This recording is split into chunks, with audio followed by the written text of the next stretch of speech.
Yes, people, what's happening? Welcome back to Chelsea Fan TV and welcome to another episode of the Chelsea Fan TV podcast. First things first, guys, make sure you like, comment, subscribe and hit the bell notification. And we are in the midst of another international break. Not an awful lot going on, but there's still plenty to discuss with Chelsea. We're going to be following up on the win against Burnley. Are things finally starting to click for Mauricio Pochettino? Have we stumbled across our best 11? Who's impressing? What things have changed from earlier on in the season? But there's only one place to start. Eden Hazard announcing his retirement earlier on this week at just 32 years of age. You almost feel he's got a bit more to offer to the game still, but he's decided to call it a day.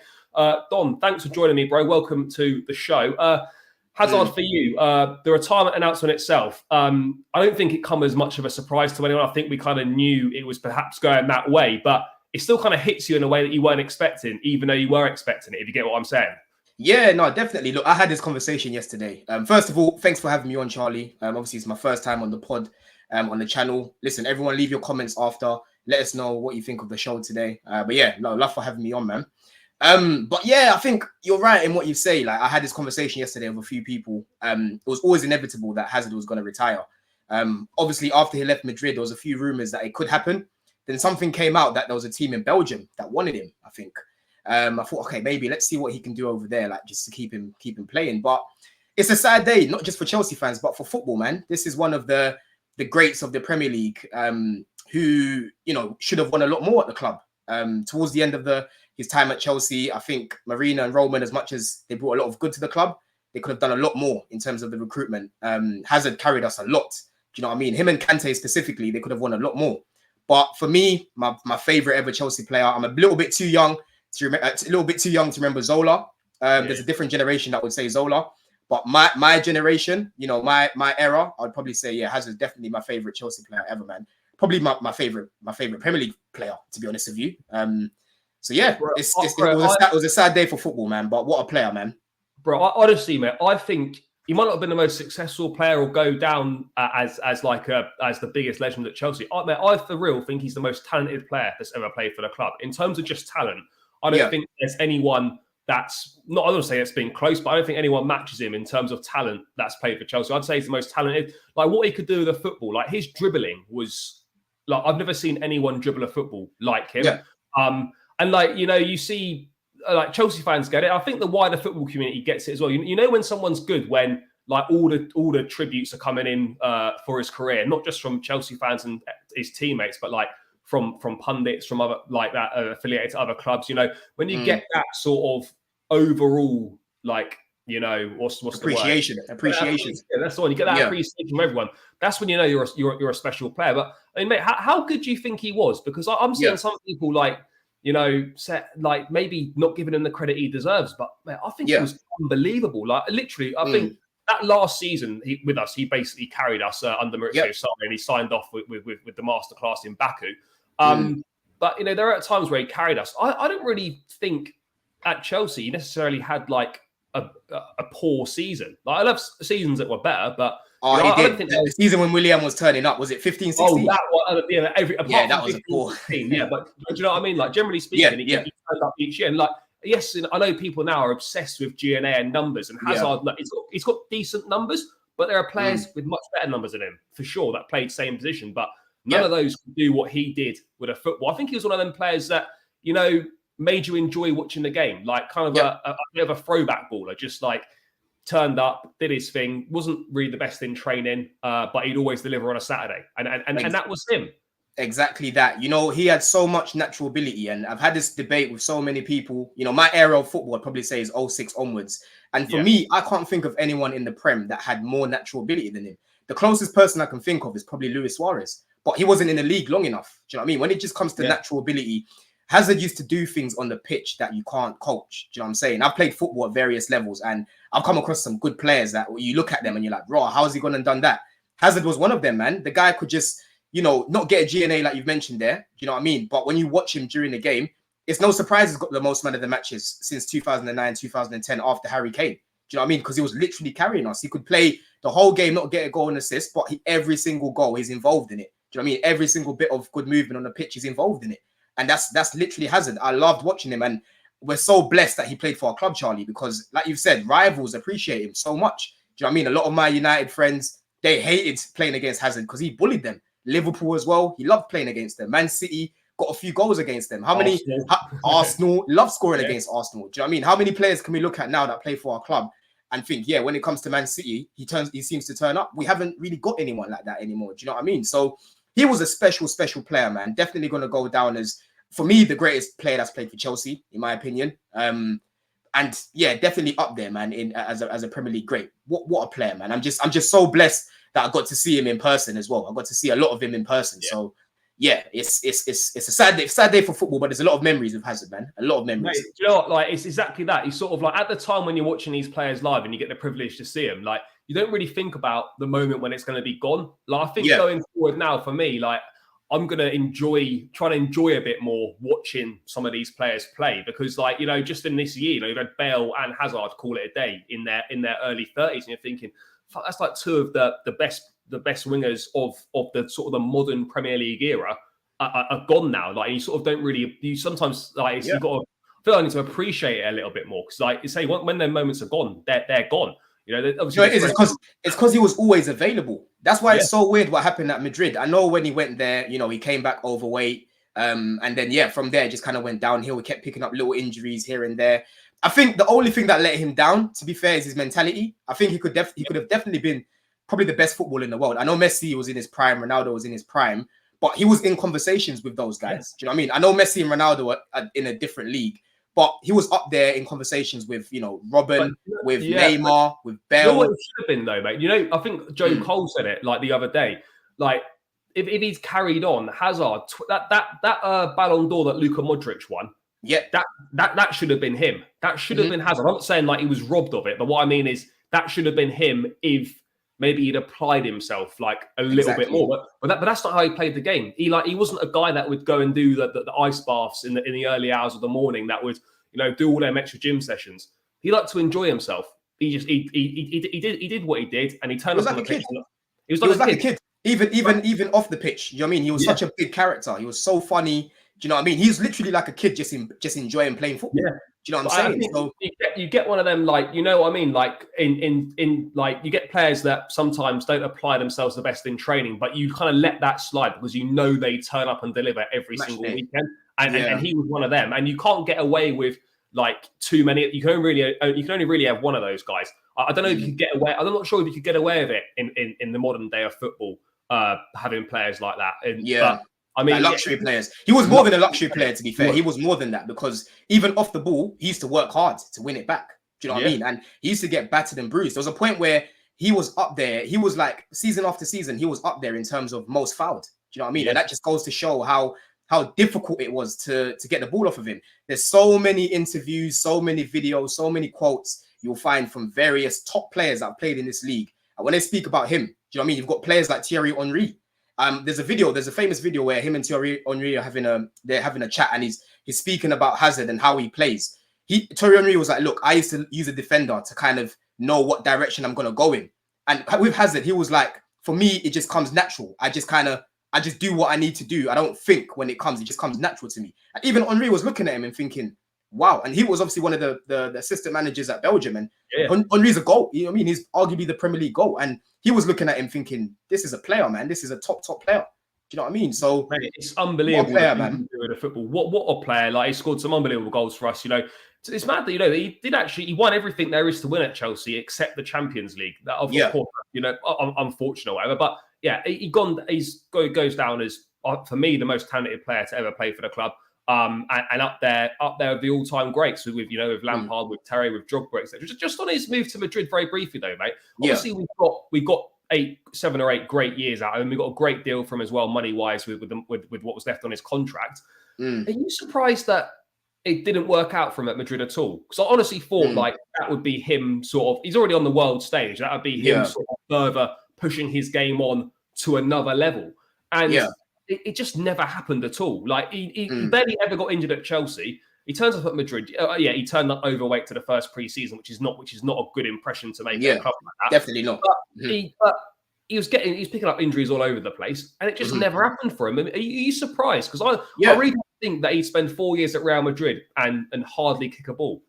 Same here. Do you know what I mean? I think for Chelsea fans, we always kind of knew that he was going to move on to Real Madrid. I think that was one of his biggest goals. Do you know what I mean? And he gave us a lot of service. So we were happy to see him go off, especially after scoring 2 goals and getting an assist against Arsenal in the European final. Do you know what I'm saying? But when it came to Madrid, he started off all right, Charlie, to be fair. Like, he was actually all right at the beginning. I know he came back overweight, but he was actually okay. And then after those injuries, I thought, okay, yeah, he's going to bounce back. But I don't know what happened over there, man. It's the injuries that ruined him, his mentality. You know, I think at that point, he just kind of thought, I've done all I can do in the Prem, really. La Liga, I'm just going to bake off a little bit. But you can't do that at Madrid. You can't have that mentality at Madrid. And at the time, who was his manager? Was it Zidane? Zidane was the manager, right? Yeah, I think Zidane, yeah. Yeah. And if you're talking about mentality monsters, you're looking at Zidane. Do you know what I mean? If you're not switched on and you don't want to work for it, you don't want to graft, when it comes to injuries, you don't want to, bring yourself back to fitness and play for Madrid and starting at 11, Zidane's just going to look at you and say, you're a joker. You're a joker. So I think it's a bit of both, injuries as well as mentality is what ruined his time at Madrid. The guy got 4 goals, Charlie, in 4 seasons there. 4 goals in 4 years. That's a goal a season. That's a goal a season. Yeah, you know what I mean? So like, it almost felt a little bit sorry for him. I know like people won't remember him for Madrid, but it's almost a shame that the last 4 years of his career were basically irrelevant. Like no one, like he did nothing, which is a real shame. But do you know what? Like we like, he's a top player, as we've said. And mate, do you think we should be offering him some sort of ambassadorial role at the club if he wants it? Do you think we need to get him involved, with the club? Definitely. Whatever role we can give him, give it to him. We need to bring that mentality into the club. Do you know what I mean? That winning mentality, because he won a lot at Chelsea and they've done a lot for the club. So whatever role they've got for him, they need to give it to him, man. They need to give it to him. Obviously, for now, let him relax. Let him take it in. Do you know what I mean? Let him enjoy retirement for a bit, and then when he's ready to come back into football, definitely, man. I think we should definitely welcome him back to the club. No, I think it's important to have ex-players, particularly ones that are so popular as well, to have them in and around the club in whatever roles that they can be given. I think it offers a lot of value, and certainly like those young attacking players, they could learn a lot from him if he came in and did a bit of attacking coaching or a bit of mentoring or whatever it might be. Like, there's so much value to be had from players like him. So as you say, we should absolutely look at offering him something. But if we move forward to Chelsea present as we are right now, mate, we obviously got a big win over Burnley at the weekend. So back-to-back wins for the first time in the league this season. Things are starting to come together. I know it's only Fulham and Burnley who opposition-wise weren't great, but we weren't putting the ball in the back of the net on a regular basis. Yeah, but Charlie, it was only Southampton last season. It was, you know what I mean? It was only those small teams, and they were still beating us. So we can't even look at that anymore. No, I think we've taken a step forward. Like these last 2 games, Fulham and Burnley, even if you include Brighton in the cup, 3 wins on the spin, 1 goal conceded, 7 scored. Things are moving in the right direction. I think now finally we're maybe getting that little bit of luck. We're getting those performance, the sort of the goals, and that we're getting the results that our performances deserve. Because the performances this season haven't been too bad, but I haven't really enjoyed them, to be honest. I know we've kind of dominated possession. That's been the narrative with Chelsea. We've been keeping the ball. The XG has been up there. We've been creating chances every game. I think we're the only team to win every match in the league this season on XG. So it goes to show we are creating a lot of chances. Yeah, we are creating a lot of chances. But when you actually watch the game prior to playing Brighton, a lot of the chances that we were creating, Charlie, weren't clear cut. And I kept banging on about this. Do you know what I mean? When I was watching us, there was a lot of side to side, a lot of keeping the ball, but not doing much with it. Do you know what I'm saying? I don't really categorize that as a dominating possession, because if you're just keeping the ball and you're not penetrating the opposition, there's no point. And the big reason for that was the fact that Poch was literally playing 2 attackers. Do you know what I mean? He started off this experiment with Ben Chilwell at left wing. That didn't work. And then he changed it, brought Mudryk in. But even so, he was still playing Gallagher in a pivot. We know he doesn't work there. And at the back, I still didn't see the need to play 3 centre-backs. That was before Ben Chilwell got injured. And that was before Gusto got suspended as well. So, Poch has now brought in players like Palmer. Do you know what I mean? He's changed the personnel. Now he's playing Gallagher a bit further forward. So now you're seeing that link between the midfield and the attack. And that's what I've been begging for. Do you know what I mean? I've been on the terrace weekly. I've been on Never a Foul. Big them up. Do you know what I mean? Saying the same thing over and over again. Even after the win against Luton, I was saying to Winter Surfer, big up Andrew, I was saying to him, I was like, listen, we were poor today. I think it was even worse than West Ham. The main difference is that we was clinical today. But if you actually watch the whole game, we weren't great. Do you know what I mean? But now it's no surprise that since we've brought Cole Palmer in, who's that link between the midfield and the attack, and he's actually able to play a bit closer to a player like a Jackson. Jackson's now scored 2 goals with Cole Palmer playing with him. Do you know what I mean? And Cole Palmer's got 3 assists in a row. So it's not a surprise there. I think Poch is now being a little bit more brave. He's trusting the younger guys. You know, guys like Maatsen is getting a little bit more game time.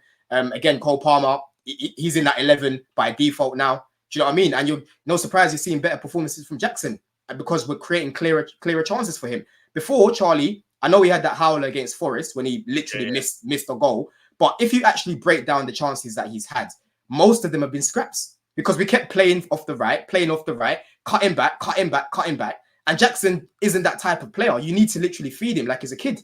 Do you know what I mean? So I think that's what we're doing now. We're just creating, you know, better chances for the attackers. And the personnel on the pitch now have a little bit more quality. I think after the break, as much as Silva played well against Fulham, there were certain parts against Burnley where I was looking at it and I was thinking, now's a game where you don't need 3 centre-backs because Burnley were just sitting off of us. Do you know what I mean? And we kept playing it too much at the back, you know? So I think long-term, Poch still needs to drop that extra centre-back and play Levi at left centre-back. I think he's a lot better there as much as he's improved at left-back. So there's still a few more tweaks that he can make. But I think for now, we're starting to kick on with the new personnel we started to bring into the team.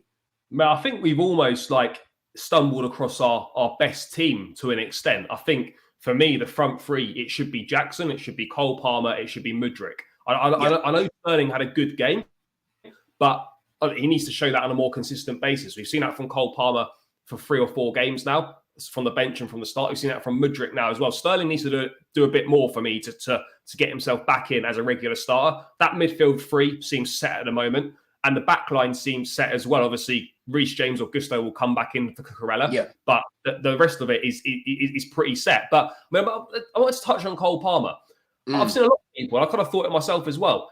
And I know it's early days still, but isn't Cole Palmer what we thought Havertz would be when he first signed? Do you know what I mean? Yeah. Doing that sort of thing. Like when he was at Leverkusen, coming off the right, causing problems, goals, assists, etc. He's what we thought Havertz was going to be. I know it's a few games in, but the signs look really promising. This kid looks like he's been playing in the Chelsea team for a while. You know, he's one of them. Do you know what I really like about him is that he never shies away from the ball. Yep. And as soon as he gets on the ball, his first instinct is to always try and make something happen. Always. And that pushes the team forward. And that naturally pushes the team forward. Do you know what I mean? So he's a top player. I really like him.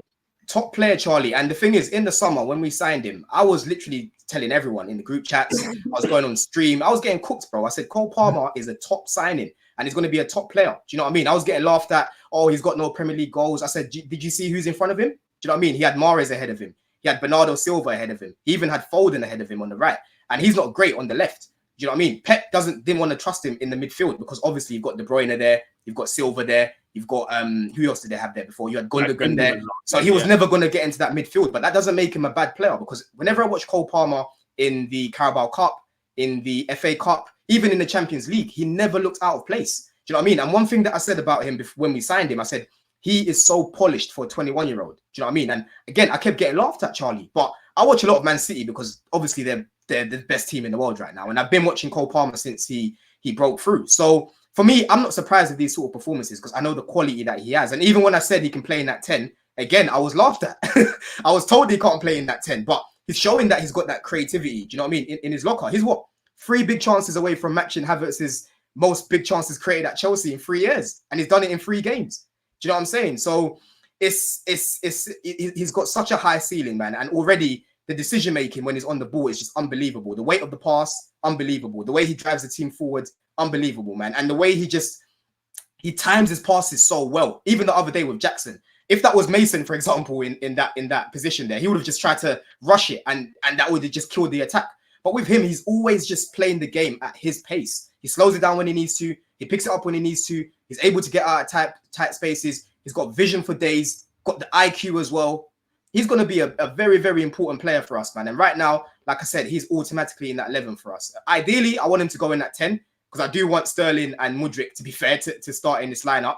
But I do appreciate the work off the ball that Gallagher gives us. And the past 3 games, he has improved on the ball a little bit.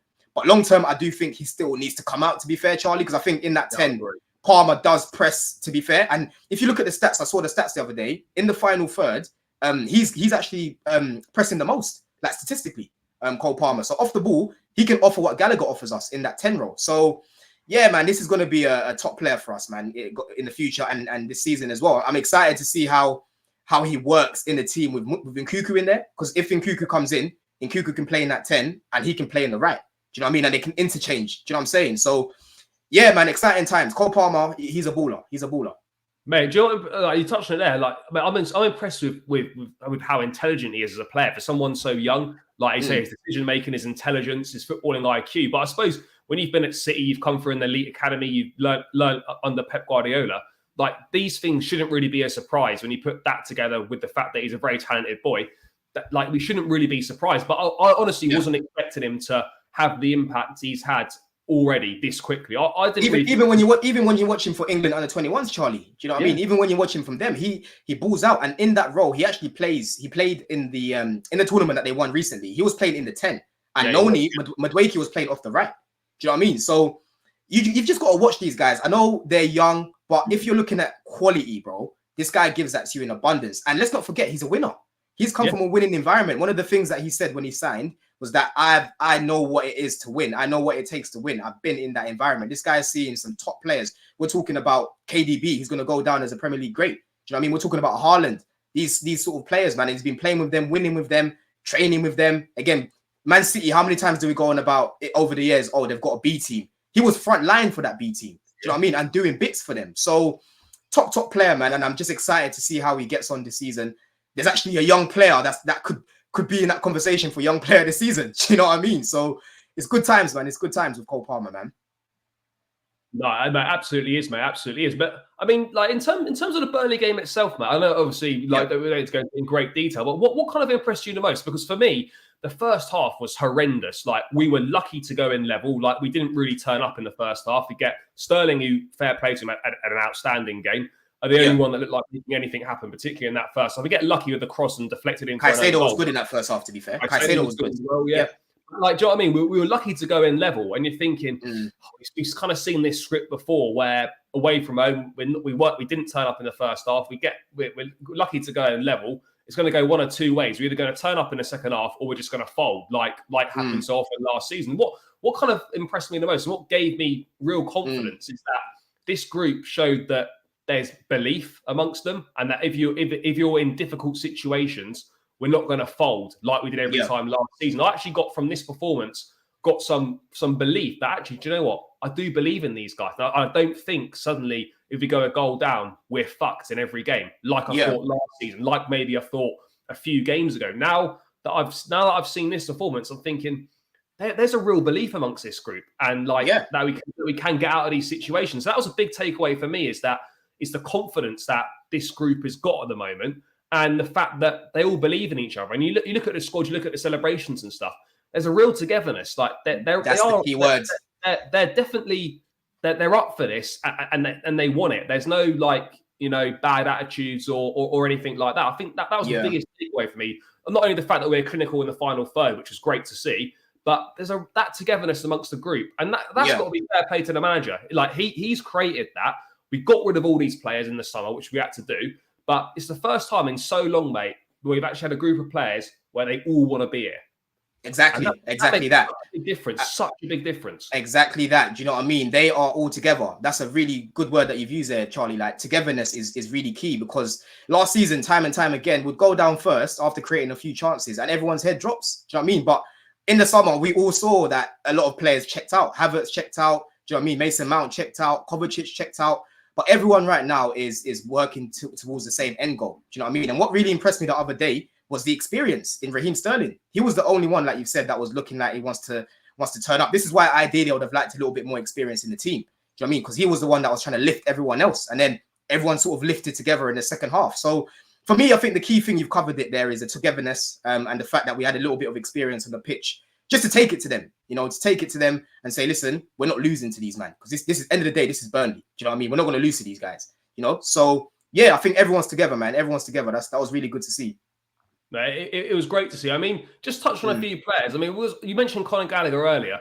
I don't think any Chelsea fan expected him to have started the season how he has, and to have started every Premier League game and be as good on the pitch as he has. How surprised have you been by him? Because I wasn't expecting it. I've got to be honest, mate. At the start of the window, I was one of those that was like, I'm not really bothered if we sell him. If he stays, fine, he can be useful for the squad. But if he goes, no problem. I'm glad to be proven wrong. He's really showing that he can be important to this team. And if this level of performance carries on, then he will be starting most weeks and he will deserve it. I mean, how surprised have you been there? Because he's actually turning out to be quite important for how we operate. Yeah, I think he's definitely improved on the ball. I don't know whether it's a coaching thing or it's the fact that he's got a little bit more responsibility now as the captain and obviously being one of the more experienced heads in the team. Maybe that's given him a little bit more sort of calmness on the ball, because usually with Gallagher, he's a bit erratic. Do you know what I mean? He rushes things too much. And even at the beginning of the season, when he was attacking, he would break down our attacks a lot. Do you know what I mean? It was frustrating me week after week. But I'm just hoping that Fulham was a turning point for him, because even the other day, he was poor in parts, Charlie, to be honest with you. Like, his end product's not great. That's the problem that I've got with Gallagher, is his quality on the ball isn't as good as, the Lavias or the Cole Palmers or the Nkukus in the midfield. But we know what we're going to get from Gallagher off the ball. He presses the fuck out of players. Do you know what I mean? And I saw a stat earlier today. He's won the ball the most times in the final third as well. I think he's won it 13 times. He's won it the most times. Do you know what I mean? So if he can improve that quality on the ball, I've got no problem with Gallagher staying in this squad. He can definitely be a player that can start certain games. I can imagine at the Bridge when we're playing Arsenal, I know we're going to go into that. He's going to give Declan Rice, he's going to be a pest. Do you know what I mean? He's going to keep pressing and pressing and pressing. But for him, he just needs to keep improving his quality on the ball. That's the main thing, because we know what he gives us off the ball. He's an engine. Do you know what I mean? He's definitely an engine. But it's just on the ball, he needs to improve that quality for me. That's the main criticism I've got for Gallagher. I mean, how do you see the balance of the midfield moving forward? So I think for now, until Nkunku's back, like, we're going to go Enzo, Caicedo, Gallagher. That's what it's going to be. I mean, we're not even talking about Romeo Lavia yet. That's another one to throw into the mix. Hasn't even played for us yet. At times, you forget that he's a Chelsea player. I mean, how do you see him fitting into the team? Like, going forwards, I know we're throwing it forward a little bit, but as we get to sort of towards the end of the year, certainly into the second half of the season, how do you see those pieces fitting in? Because, if Gallagher keeps playing how he is, he will stay in there. But then where does Nkunku play? Where does Lavia come into this team? I mean, let's start with Lavia. How do you see Lavia fitting into this midfield going forward? It's quite tricky right now to see where he plays. Yeah, it's such a difficult one, because if you put Lavia in that midfield, I know Enzo can create, but for me, Enzo isn't a 10. Do you know what I mean? He just doesn't offer what I like in a 10 when it comes to, getting out of tight spaces, scanning the pitch quite, closer to the goal is a hard skill that you need to do. And Cole Palmer and Cuckoo, they've got that in abundance. But if you were to start Lavia, I guess you'd probably start him in that lone six, and then probably have Caicedo and Enzo in front of him, and then just hope that Cole Palmer comes off the right and drifts it into the midfield a little bit more, offers us that link between the attack and the midfield. That's the only way that I can see that working, because I don't see Enzo working in that 10. It would have to be a 4-3-3. So Lavia, deepest man, Caicedo and Enzo as the 2-8s, basically. To be fair, I think Enzo could definitely work in that role as 2-8s in front, like 2-8s there. I think that could work, to be fair, when it comes to creating. And then Cole Palmer drifting into the midfield as well. So you could go with that. You could definitely go with that, to be fair. And if you want to start in Cuckoo, he could potentially start on the left, or maybe he could start up top. It's a healthy headache to have, Charlie. This is the main thing. It's a very, very healthy headache to have, man. Yeah, no, absolutely. What would you do? I mean, I don't know. It's a tricky one, isn't it? Because obviously Lavia is signed to play. I mean, maybe not instantly, but certainly with a view in the long term to definitely playing. I still think on paper, if you were setting up the midfield, I would do what you do. Lavia at the base, Enzo and Caicedo as those 2-8s or slightly further forward midfield players. Or you could almost have it like you're playing a 4-1-2-3, as it were. You have Lavia as a sole 6 and then 2 further forward and the front 3 or whatever. But for me, I think that would be the best. We've seen it in the past with Chelsea where we've had like Makaleli, SCN and Lampard in the midfield, or Ballack or whatever. You've got like 2 more defensive-minded players and then 1 who's a bit more forward-thinking. Like, we don't think Lavia is particularly forward-thinking, and neither is Caicedo. So Enzo would be the most advanced, like, would be the most forward-thinking of those midfielders. Do you know what, though? Caicedo's old manager, when he was playing in like back home in Ecuador, he actually said that they moved him into that 8 role, and they preferred playing him in that 8 role.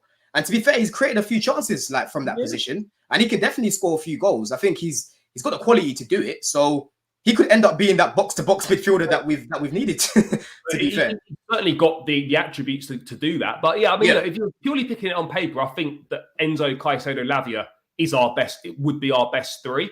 But as you said, mate, it's just about having those options. Like the squad we've got is good when everyone's fit, but no, everyone is never fit, which is always the problem. As soon as one comes back, another one drops.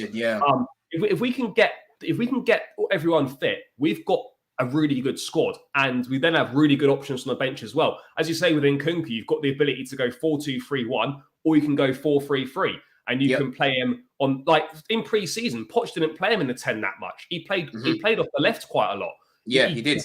He can play up front at times if needed. So we've got options there. We've got versatility in players, and there's definitely exciting times moving forward with it. But it is going to be interesting to see how all those. And do you know what that gives us as well? Because ideally, I would like a stable 11. Do you know what I mean? I would like to be able to know, like, okay, this is our 11 week after week. But the fact that you've got versatile players, it does give a little bit of that unpredictability, if that's the word. To be fair, like when you're coming up against certain oppositions, they'll probably be saying, okay, Mudrik's going to go on the left. But then that game, you could start Nkunku on the left. Do you know what I mean? And then Mudrik comes off the bench. Do you know what I'm saying? Or you might start Sterling on the left. So it gives you that, again, it makes you unpredictable in a way, because you can mix it up with so many different ways. Do you know what I mean? So it's good, man. It's good. And like you've said, we never have a squad that's fully fit. So we need the numbers. We need the quality. We need the depth. Man, I just long for the day when we don't have a fucking ridiculous injury list, and like we can just pick from our whole squad. Because as I was saying, mate, the squad's good. There's a lot of talent in there. There's a lot of decent options, and there's a lot of players that can cause damage from the bench or can cause damage in the starting 11. It's just at times I forget that Lavia plays for us. Mate, I actually forget that he plays for us, and I rate him because I watched a lot of Southampton last season because I wanted him. I never thought Chelsea would go back in for Caicedo. I thought, we'll definitely go in for Lavia because of Joe Shields, right? So I thought, okay, let me make sure I watch him to see how he actually is week after week. Do you know what I'm saying? So he's another top player, man. He bossed Arsenal at the Emirates. He bossed us at the Bridge, and when we played them away, he scored against us, if you remember. Man United at Old Trafford, he had a very, very good game against Liverpool. He played very well there. He's turned up against some big sides, man. He's a very good player. So he'll be just another one to add into this team, man. That's what I'm saying. Like, when it comes to quality on the ball, he's levels above Gallagher, man. Levels above Gallagher. Do you know what I mean? No disrespect on Gallagher. He needs to improve his quality on the ball. But this is what I'm talking about. When these guys come in, naturally, I think he's going to have to come out, Charlie. I think he's going to have to have to come out. Yeah. Well, mate, we've even got like Chukwuemeka coming back from injury as well. He should be available. That's another one. You see what I mean? Another one to throw into the mix there for that sort of number 10 kind of role, or that more advanced midfield role. Him to come back in. He started the season really well in those first two games. There's another one to throw into the mix there. So we are starting to have a lot of very good options. But another thing I want to chat about, mate, defensively, I think we're doing very well. But there are some decisions on the horizon that will need to be made. Badiashile back in full training now. Probably be in the squad for the Arsenal game, barring any hopeful. I don't think he starts. I think But do you think where do you think Badiashile fits into this team? Do you think Poch puts him straight back in? Do you think we wait for the Blackburn game in the cup and he goes in, and if he impresses there, maybe he stays in? Do you look at him as a first choice this season? But we just got to find a way of getting him in. How do you think Poch will integrate him back into the team, because he's not played for a long time? Yeah, it's such a difficult one, man, because at the beginning of the season, I was looking at Disasi and saying, look, Badiashile can probably play in that right centre-back role, and then play Levi left centre-back, and then probably play a Maatsen left back. But we all know Poch doesn't view Maatsen as a left back, right? So right now, our only option really there is Cucurella, because Ben Chilwell's injured. So it's a hard one. I think for the Arsenal game, I think he's going to stick with Silva for the experience. And obviously, he done his job against Fulham. He done his job against Burnley as well. Everyone was poor for that goal that we conceded, but it's difficult, man. I think Badiashile will probably come in for Blackburn. He'll most likely start at left centre back, and then maybe if he puts in a mad performance, then he'll probably just stay in the 11. Do you know what I mean? I think that's what's going to happen. That's what tends to happen. When they play well in the cup games, they tend to stay in. Who have we got after Blackburn? Spurs away, I think. So what? We've got Arsenal, then Blackburn, and then Spurs away. No, it's Arsenal, Brentford, then Blackburn, then Spurs away. Oh, okay. I think it comes in before then, man. I've just got this feeling that Poch really likes Badiashile. I've just got this feeling. It's so tough, isn't it? Because he fits in the team. He should be playing, but then Silva's Silva, and he's been doing well. Disasi, fair play to him, has done way better than I think any of us would have Our expected. best defender. He's done really well. And then you've got Colwell in there as well, who should be playing at centre-back, but is playing at left-back, and in fairness, is doing quite a good job there. So, again, it's a good problem to have, but it does raise an interesting debate as to where he fits in and how we fit him in, because the centre-backs is something you don't want to be rotating on a regular basis. You need a set partnership at the back, and really only for cup games against lower opposition or through injury do you rotate it. So it's a really interesting debate, because for me, I feel confident in any of them playing at the back that we're not going to concede many goals. But look, Badiashile does have to be in there. And I think for the long term, it will be Badiashile and Disasi, or Badiashile and Colwell. You've got Fofana to come back from injury as well. Chalobah's still at the club. Like, just as we talk about attacking options we've got, mate, we've got some unbelievable options at the back as well. And it's going to be tough to fit them all in.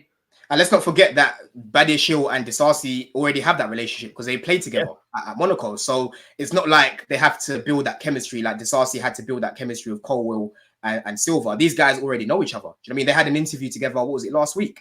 I still need to watch that, to be fair. But yeah, so it's a hard one, Charlie, man, because for me, I think Levi is definitely more of a weapon at left centre-back. If you remember his passing from the back at Brighton last year, bro, it was just unbelievable, man. The way he was just kept playing it across to Mitoma, and he just punches it into the midfield without hesitation. Because what it is about Silva, he takes too long on the ball.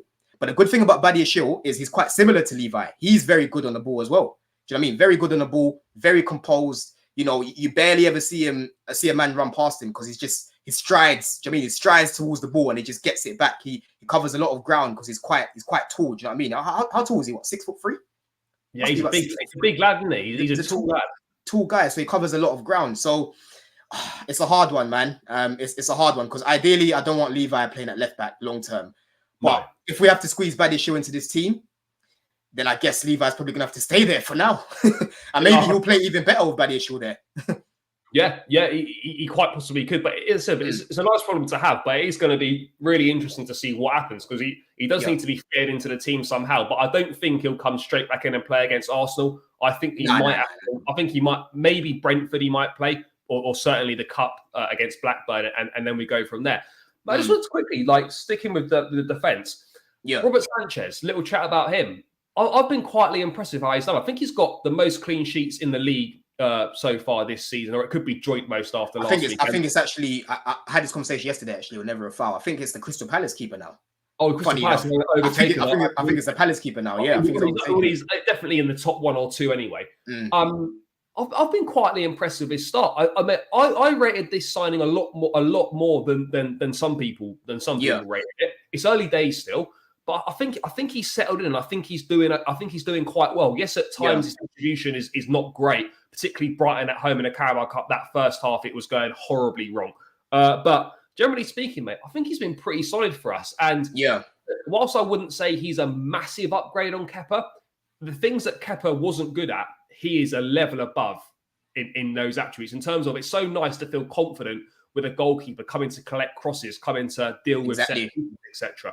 And he's made some good saves as well this season. Yes. Have you been a lot of saves that people used to say, oh, how can Kepa get to that? A lot of them. He's even against Villa, if you remember. If it wasn't for him, bro. One from Luca Digne and one from Zaniolo. Two volleys, which are great saves. I mean, has he surprised you a little bit, or were you expected him to do well? He has. I was very underwhelmed with the signing, Charlie. Do you know what I mean? When he came in, I said, oh, come on, man. Sanchez, really? Do you know what I mean? But initially, he started off a bit shaky, but now the past 3-4 games, he's been up there. Do you know what I mean? I was on Monster's channel yesterday, and I put him in the team of the season so far. Do you know what I mean? They took him out for what's the Spurs keeper's name? Oh, Vicario. The Spurs keeper. Yeah, Vicario, is it? Is it Vicario? Yeah. They put him in, which I was like, cool, whatever. I hear it, but for me, yeah, man, he's been very good. Like the little things that Kepa wasn't doing, he just does it comfortably, from the cross collection to commanding his box. Again, the shot stopping. Kepa's shot stopping from close range wasn't that bad, but the thing about it from long range, it was terrible. Sanchez long range, because he's quite tall, you can trust him to get his finger on it. And some of these saves that are quite difficult to make, he makes it look quite easy. Do you know what I mean? And I think now he's building on that confidence, because obviously he was dropped for Jason Steele. He was like, third choice at Brighton. His distribution it's very inconsistent. That's one thing I'll say about it. When it's good, It's very good. But when it's bad, it's bad. Like, if you remember that game against Brighton, Jesus Christ, I don't know what this guy was doing before the game. He must have been smoking something, yeah. But for me, listen, I love being proved wrong, because I was quite underwhelmed with the signing. Do you know what I mean? I said this ain't much of an upgrade on Kepa, but so far it's looking like an upgrade on Kepa, to be fair. And if he carries on improving, he can be solid for us going forward, man. But I agree, but I mean, it's an interesting one for the long term, because obviously we got Petrovic. No one really knows how good he is. People that have watched a lot of him say this kid's pretty good. Hope maybe we'll see him against Blackburn. We're yet to see him yet. Kepa comes back obviously at the end of the season. But in terms of going forwards, mate, do you think he's a long-term number one for Chelsea, or do you think we still need to go and sign a top-class goalkeeper, as it were? Like a Manyan, for example. I look at Sanchez. I think he's good. I think he can develop more and can get better. But I'm still need to be convinced quite a lot that he would be the guy that we could win a Champions League with in goal, that we could challenge for a Premier League and win a Premier League title with that guy in goal. I'm still not sure if he's that guy, but it's a difficult decision to make, because we've signed him on a 7-year contract. He's 25 years of age. Like, it looks like he's signed to be the number one, and that him and Petrovic are going to be the two goalkeepers for the next few years. So I think we've made our choice that he is going to be the number one for the next few years. Do you think that's the right choice? Do you know what? Again, I'm a bit like you. I think it's only 8 games in now. He's impressed me the past 3-4 games. But I need to see how he gets on over the course of the season, because anything can change. You know, he can start having howlers like Onana. Do you know what I'm saying? And then the conversation completely changes. It's like, Sanchez, we're going to have to get a new keeper. So I think if he carries on improving, there won't be a need to go out and go get a Manian. You know, the grass ain't always greener. It ain't always greener, Charlie. And if he improves his distribution, improves his shot stopping, and we're winning a lot of games, or we're saving the defense because of him, then I think it would be unfair to say, oh, let's just go and get the next big thing like a Manian. Do you know what I mean? I think it would be unfair. So for me, I'm all about being fair. So he has to prove to me that he's actually the guy to take Chelsea forward and actually start winning with us.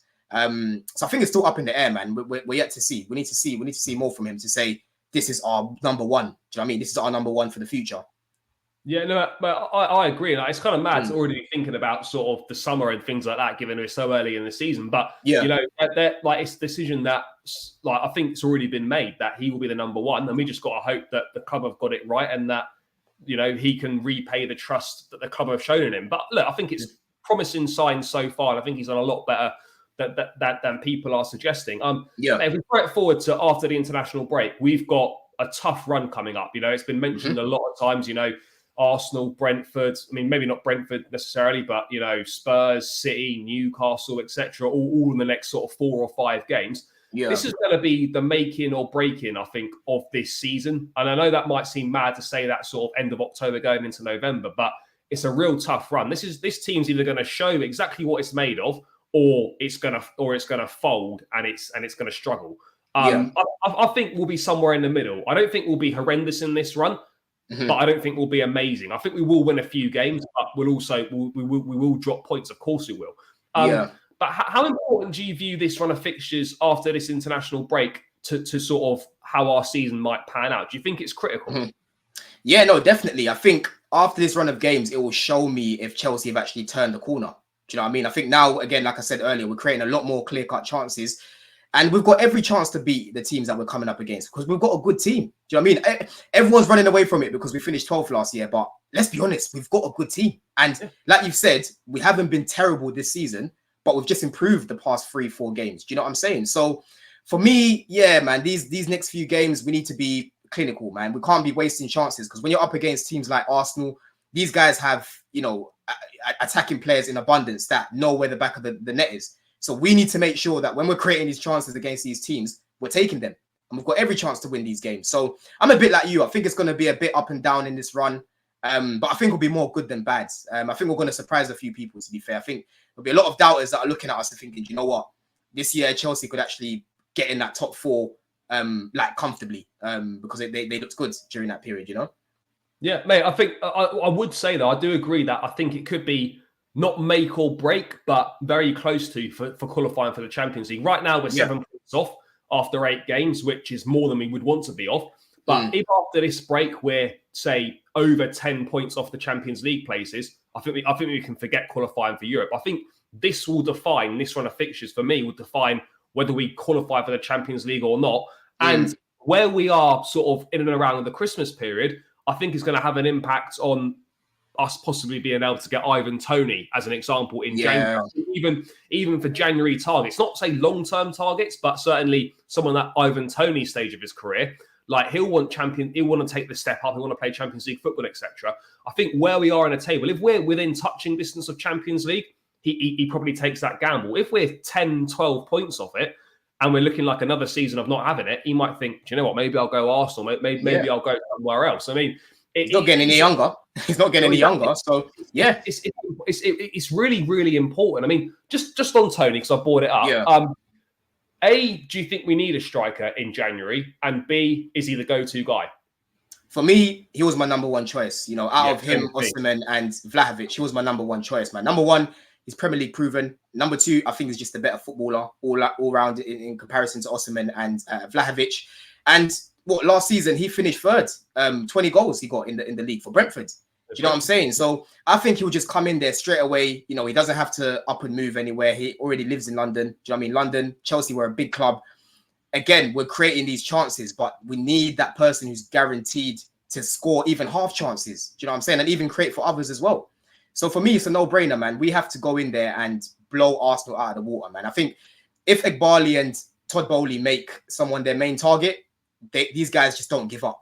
They don't give up. But the key thing here is, as much as they've got the money and the ambition to do it, we need to make sure that we're in a good position for Toney to actually be attracted to us at that point. Because if you, like you've said, we're 15 points behind or 10 points behind the top four, he's looking at it like, yo, Arsenal are going to be competing. Because I think they'll still be competing at that point. Yeah. I can just go over there. It's, you know, I'm going to go in there. I'm like the missing piece of that puzzle because they haven't got that guaranteed goal scorer right now up top. Do you know what I'm saying? So, yeah, man, Toney, for me, we need to make that happen. But the boys, they need to kick on now and make sure they keep winning these games because we can't let Arsenal embarrass us, man. We can't, man. We need Toney, man. We need him. Mate, we can't. They've had the better of us over the last few games, particularly at Stamford Bridge. And like the annoying thing is, Toney would be so good for them as well. You can just see it. He'd be class for him. With Real. With Raya, don't forget they've got Raya, and Raya loves the long balls. Look what he was doing the other day with Havertz. Do you know what I'm saying? Long ball central to Toney. It's long. Right, to be honest, I think honestly, even Toney at Chelsea, I think it's a great fit. Like I've had this conversation quite a few times, and like I honestly don't see any negatives to Chelsea signing Ivan Toney. I just don't see it. Like. He's the sort of the profile of striker that's been successful at Chelsea. He's in that mould of Costa and Drogba in terms of the physicality, the attributes. He holds the ball up well. He's got good link-up play. He's got good finishing, good penalties, good in the air, left foot, right foot, all that sort of thing. What's his injury record like? He barely gets injured as well, right? He's always available. He's always available as well. Like he's a leader. He was Brentford's captain. He's a leader. This is it, mate. And he brings a bit of experience that we're lacking in the squad. And you know, as good as Jackson might be, as good as Broja might be, we still need someone that's a bit more polished and guaranteed than those two players are. And I think if Toney were to come in, Broja and obviously Jackson and that would learn a lot from him as well. So I think it's kind of a win-win situation. But as you said, you know, like forget about the money. We know we can offer more money, even though we're kind of bringing our wage structure in line and that, and trying to do things a bit more economically safer. As it were. I think, as you say, if we're not in contention in and around that top four, then let's say we've got to make sure that we're appealing. Otherwise, it could be long for us. But otherwise, we're going to have to throw a serious bag at him. You know, and that's something that we're not trying to do right now. You know, I think there's definitely going to be exceptions to the rules in terms of wages. Because I think naturally we're still going to have to offer more than Arsenal because of where we are right now and where they are. But at the same time, you still need to be in a comfortable position, man. Like aiming for top four. Because I think Toney needs to look at it and think, if I come into this team, we're definitely getting Champions League football. Do you know what I mean? He's got to look at it like that. That's what we've got to do. You know. And imagine if we're not even far from Arsenal at that point. Let's just say we kick on with all these players coming back, like Lavia and that, and we just keep getting these wins or not losing as many games, and we're not that far from them. He could be a game changer for us. I'm not saying to win the league, but I'm just saying to push on. Do you know what I'm saying? To push on. So yeah, man, we need to just pattern up. We need to make sure we're pattern on. Like the thought of Nkunku playing off Toney could be unbelievable. and like have Palmer off that right side, Mudryk off the left. Like, mate, suddenly you look at the team and you're like thinking, shit, this is a decent team, and like you can kind of push on. But I mean, just on January briefly, I know it's like quite a way in advance, but we've obviously spoken. We probably need a striker. Do you say that's the only position that would need addressing? Like, obviously, we're not going to see a January like this year. For me, I can't, unless there was any serious injuries to occur, which hopefully not. Other than Ivan Toney or a centre forward, I don't think we need anything else. Yeah, we don't, to be honest. I think Cole Palmer's obviously come in because Nkunku got this long-term injury. He can play as a cam and he can play as a right winger. So now we've got that creativity in midfield sorted out and off the wings. So yeah, I'm with you, man. I think we just need a striker. We need a striker and we can kick on. And then in the summer, you've got guys like Angelo Gabriel coming back. He's been doing really well so far for Strasbourg, and they could, potentially start coming to the team as well. Bigger squad if we get Europe, which means more games. Do you know what I'm saying? So yeah, man, I think I'm with you. We don't need to go out and buy 4 or 5 players again, stockpiling the squad. We've just trimmed it. So we just need that final piece now. Do you know what I mean? That final piece.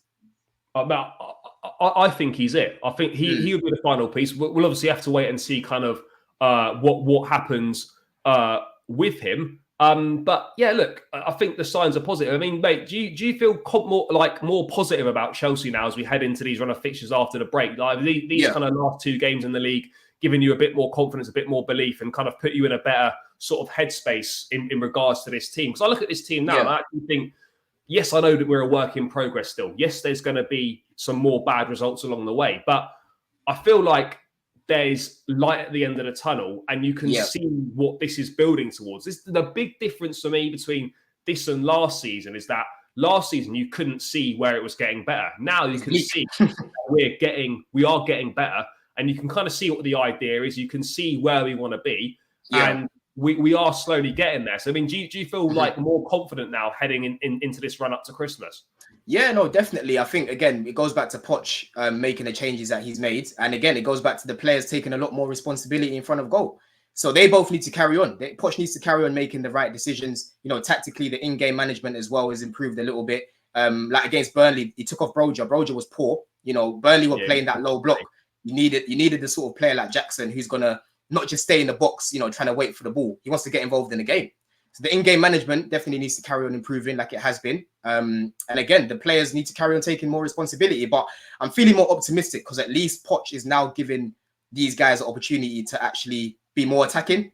Because before it was very negative, very pragmatic. And now we've actually got the opportunity to be more on the front foot. But like I said to you at the Fulham game when I was watching it, even off the ball, we just look very well drilled, Charlie. Do you know what I mean? We look very well drilled. Everyone knows where they need to be. Caicedo just cleaning up. So I'm feeling good about the next run of games that are coming up, man. I know they're tough games, but I think these guys, there's a lot of quality here, man, that to get a few wins there. Mate, I completely agree. I think we are building something good for the future. I think as the season goes on, this team will just get better and better. And there's a lot to look forward to, absolutely. But again, we just got to be patient. But I think like now that we've seen a few wins, we can see what this team is potentially capable of. You automatically become a bit more patient with it because you know that something good's coming. I think that's the key for me is that obviously I've criticised certain things this season so far, like everyone has. Certain things haven't been good enough at certain points. But overall, I'm looking at it and I think, do you know what? Like, yes, we want to be winning every week, but you can see where this is going. And for me, like I can give it that time because I know that patience will be rewarded, whether it's next season or whatever. With wins, with trophies, etc. Those things are coming, but a lot of people don't see that. And the good thing is, exactly, especially rivals. And the good thing is, we're yet to see, like Reece James was amazing against Liverpool, and then since then we haven't seen him again. I mean, I know Gusto's really good defensively, but his final ball in that final third isn't great. Reece James, bro, this guy was creating chances for fun. That season when him and Ben Chilwell both got injured when was top of the league in December. Do you know what I'm saying? So we've got him coming back. You've got Badia Shield coming back. The team's just going to get stronger. So when you've got these players coming back, it means that the players on the bench also have that quality. We're not going to have just any random reserve players coming in. No offense to them, but they're obviously not ready to be playing. Do you know what I'm saying? So it's good times, man. Hopefully there's no more injuries like during this international break to some of these players that have gone out for their team. Gusto's with the French first team now, which is good. But I'm just hoping that there's not going to be any injuries before this Arsenal game, man. Mate, that's always the worry, isn't it? Always the worry. Like constantly just checking, please, no one injured. Because last international break was obviously that Lavia one. So hopefully we don't have a. Hopefully we don't have another one, because when I saw the Jackson surgery thing, I said, "Oh my gosh!" And then I said, "He might be fit." Yeah, and Disasi as well. When I saw that he withdrew, I knew exactly what was happening. Like, he's obviously withdrawn because he just wants to be fit for Arsenal, and he's been cleared. He's been cleared fit for that thing. Yeah, I mean, it must have been like that. That was weird because like he was called up, and then within 2 hours or whatever, he then withdrawn. So obviously the plan was for him to never go anyway. So I don't know what was going on there, but look, it's better for us, I suppose. He stays at Cobham. No travelling and all that. And look, hopefully, we'll have 3 or 4 more players back for the Arsenal game, and we can really get stuck into them and hopefully turn them over. But look, seems like a good point to round out this episode. Yeah. Well, thanks so much for your time, bro. Massively appreciated. Guys, as always, make sure you smash the likes on the video, subscribe to Chelsea Fan TV if you haven't done so, and leave your thoughts in the comments below. And I'll catch you again in another episode soon.